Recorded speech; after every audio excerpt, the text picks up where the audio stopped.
আসসালামু আলাইকুম সুপ্রিয় দর্শক মণ্ডলী। বর্তমান অন্তর্বর্তীকালীন সরকারের স্বাস্থ্য উপদেষ্টা নূরজাহান বেগম তিনি আবারও তার ব্যক্তিগত চিকিৎসার জন্য সিঙ্গাপুর গিয়েছেন। তিনি স্বাস্থ্য উপদেষ্টা হওয়ার পরে আরেকবার গিয়েছিলেন সিঙ্গাপুরে। তখনও এটা নিয়ে বিতর্ক উঠেছিল, সমালোচনা হয়েছিল। তখন তিনি বলেছিলেন আমার মেয়ের কারণে আমি গিয়েছি। তার মেয়ে সিঙ্গাপুর তাকে চিকিৎসা করাচ্ছে সেখানে। এটা নিয়ে তখন অনেক সমালোচনা হয়েছিল। তিনি সম্প্রতি আবার সিঙ্গাপুর গিয়েছেন তার ব্যক্তিগত চিকিৎসার জন্য। এই নূরজাহান বেগম হচ্ছে চট্টগ্রামে বাড়ি তার। তিনি গ্রামীণ ব্যাংকের CEO. Professor doctor Mohammad Yunus তার প্রতিষ্ঠিত প্রতিষ্ঠান গ্রামীণ ব্যাংক, সেটার সিইও তিনি। ডক্টর মোহাম্মদ ইউনুসের রেফারেন্সে তিনি তার নিজস্ব লোক হিসেবে তাকে স্বাস্থ্য উপদেষ্টা পদে নেওয়া হয়েছে। এটা নিয়েও সমালোচনা উঠেছিল যে স্বাস্থ্য মন্ত্রণালয়ের মতন গুরুত্বপূর্ণ মন্ত্রণালয়ে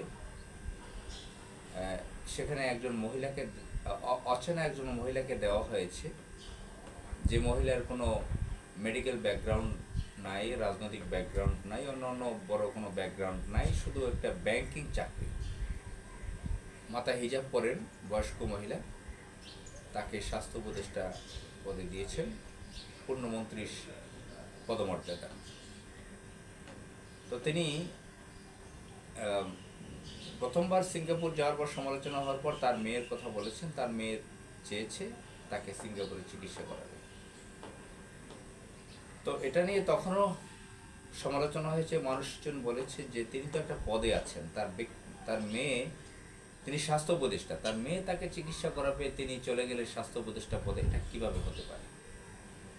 স্বাস্থ্য উপদেষ্টা এখন, অর্থাৎ তিনি স্বাস্থ্যমন্ত্রী, উজির।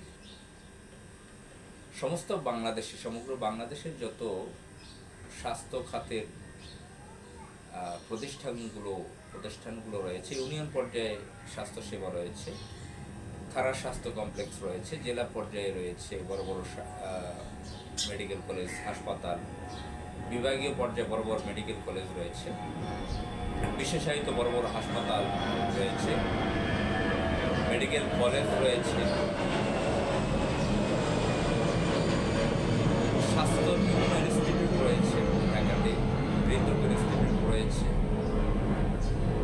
ক্যান্সার ইনস্টিটিউট আছে, কিডনি ইউরোলজি ইনস্টিটিউট আছে, বহু ইনস্টিটিউট আছে ঢাকাতে। সংক্রামক ব্যাধি আছে, ঢাকা মেডিকেল কলেজ তো আছেই, যেটা পিজি হসপিটাল, বাংলাদেশ মেডিকেল বিশ্ববিদ্যালয় সেটা আছে। তো এরকম শত শত হসপিটাল, মেডিকেল কলেজ, সরকারি, রাষ্ট্রায়ত্ত, এগুলো আছে তার অধীনে। গণস্বাস্থ্য বিভাগ আছে, গণস্বাস্থ্য ইনস্টিটিউট আছে। তো বিশাল একটা মিনিস্ট্রি, বিশাল একটা বিভাগ সেবা খাতের। এখানে হাজার হাজার ডক্টর রয়েছে এবং বহু লক্ষ লক্ষ কর্মচারী রয়েছে এখানে। এবং বেসরকারি খাতের যে স্বাস্থ্য যে সেবামূলক প্রতিষ্ঠানগুলো রয়েছে, বেসরকারি হসপিটাল, ক্লিনিক, এগুলো তো এটার অধীনে বলতে স্বাস্থ্য মন্ত্রণালয়ের নিয়মকানুন তাদেরকে মেনে চলতে হয়। তো এই বাংলাদেশে যে স্বাস্থ্য সেবামূলক প্রতিষ্ঠানগুলো রয়েছে, সরকারি, বেসরকারি, রাষ্ট্রায়ত্ত, স্বায়ত্ত, শাসিত, যেটাই বলা হোক না কেন, এটার চিফ প্রধান হচ্ছেন স্বাস্থ্য উপদেষ্টা। এখানে বাংলাদেশের কোটি কোটি মানুষ চিকিৎসা নিচ্ছেন। আমরা দেখি যে চিকিৎসা নিতে গিয়ে হাজার হাজার মানুষ লাইনে দাঁড়াচ্ছেন, অনেক কষ্ট করতেছেন, বেডে সিট পাচ্ছেন না, দালালে ভরা হাসপাতালগুলোতে এখন পর্যন্ত। যদিও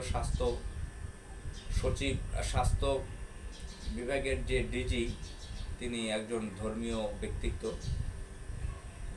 তাকে নিয়োগ দেওয়া হয়েছে, জামাত ইসলামের ঘরানার ব্যক্তিকে নিয়োগ দেওয়া হয়েছে। এখানে অনেক করাপশন কমানো হচ্ছে, অনিয়ম কমানো হচ্ছে, কিন্তু তারপরও আমরা দেখি বিভিন্ন হাসপাতালে দালালের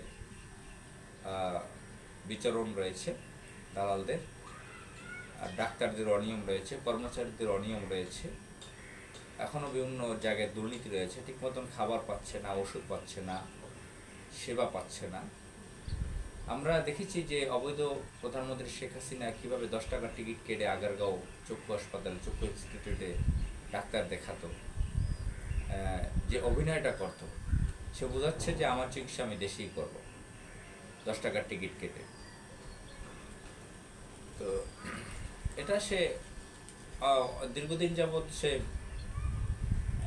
আমরা দেখেছি যে দেশে চিকিৎসা নিত বিভিন্নভাবে, ফাঁকে ফাঁকে। সে তো বিদেশে কদিন পর পরই সফর করতো, তখন ডাক্তার কীভাবে দেখিয়েছে আমরা জানি না, কিন্তু মাঝে মাঝে তো দেশে হসপিটালে এসে ডাক্তার দেখাতো অবৈধ প্রধানমন্ত্রী শেখ হাসিনা। আমরা দেখেছি মাহাথির মোহাম্মদকে, মালয়েশিয়ার প্রধানমন্ত্রী, তিনি দেশেই চিকিৎসা নিতেন। আমরা দেখেছি ইউরোপের একটা দেশের প্রেসিডেন্ট, তিনি কীভাবে লাইনে দাঁড়িয়ে ডাক্তার দেখাচ্ছেন, ইউরোপের একটা দেশের সাবেক প্রেসিডেন্ট। তো আমরা বহু দেশে এরকম বহু উদাহরণ দেখি যে নিজের দেশের এমন চিকিৎসা ব্যবস্থা করতে হয় যাতে নিজেই দেশে চিকিৎসা নিতে পারেন, এবং জনগণ নিজে প্রধানমন্ত্রী, রাষ্ট্রের প্রধান বা রাষ্ট্রপতি থাকা অবস্থায় তার যে দেশের চিকিৎসা ব্যবস্থার উপরে আস্থা রাখা উচিত, তাহলে জনগণ সেখানে আস্থা পাবে। এখন স্বাস্থ্য উপদেষ্টা, স্বাস্থ্যমন্ত্রী হয়ে সে বিদেশে চিকিৎসা গেল, রাষ্ট্রীয় প্রোটোকল ব্যবহার করলো এয়ারপোর্টে। এখন এই ব্যাপারটার জবাবটা কি? ডক্টর ইউনূস এ ব্যাপারে কী জবাব দেবে? তার বিশেষ লোককে সে ওখানে উপদেষ্টা পদে নিয়োগ দিচ্ছে এবং এরকম অনিয়ম করছে, কাউকে তোয়াক্কা করছে না, পাত্তা দিচ্ছে না, সমালোচনা মানছে না, এই ধরনের একটা কি বলে এটাকে, ইল্লিগাল কাজ করার জন্য, এটা আনএথিক্যাল একটা কাজ, এটা করেও সে লজ্জিত হচ্ছে না, বরং সে বারবার যাচ্ছে বিদেশে। আমরা ধিক্কার জানাই এবং এই ডক্টর মোহাম্মদ ইউনূসেরও এই জন্য জবাবদিহিতার আওতায় আসা উচিত বলে আমরা মনে করি, এবং তাকে স্বাস্থ্য প্রতিষ্ঠা পদ থেকে বহিষ্কার করা উচিত। আসসালামু আলাইকুম।